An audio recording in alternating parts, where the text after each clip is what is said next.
Thank you, Lisa. It's Morning in America.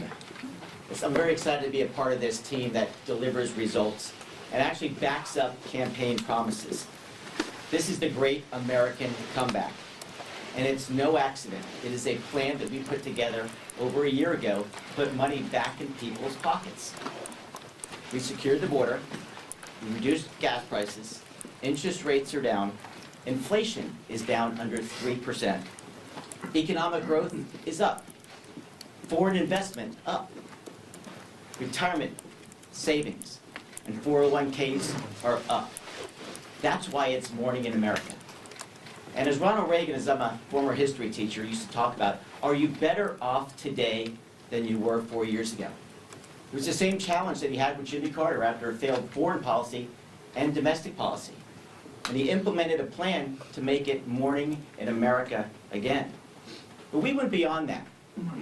We said, let's actually reduce taxes on overtime, tips, and Social Security.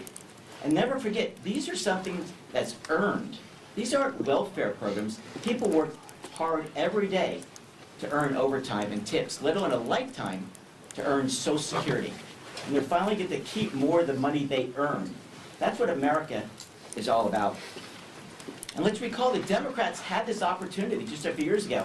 In 21 and 22, they had the opportunity to reduce taxes on overtime, tips, let alone, as Lisa said perfectly, Social Security, but they chose a different path. They said they're going to spend more money in Washington, D.C. And what did that give us?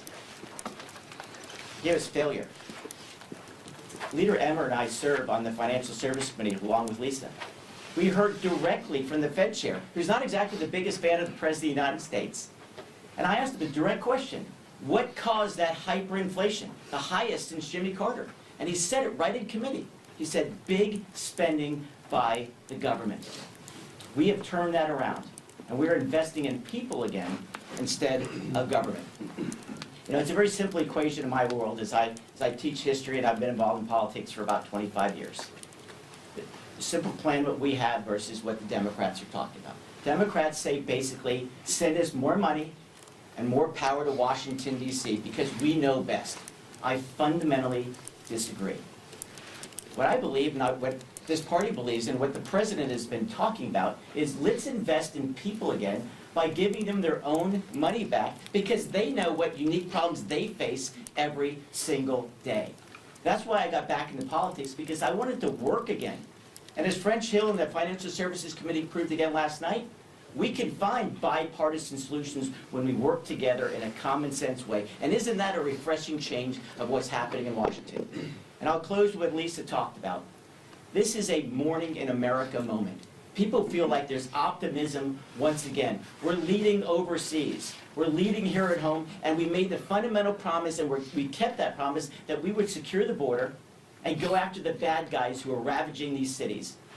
That is the fundamental difference between what the Democrats did and what we are doing now to save America. I appreciate this opportunity. I'm so excited to be a part of this team who listens, and despite micro-majorities, pushing the agenda that the American public unquestionably wants.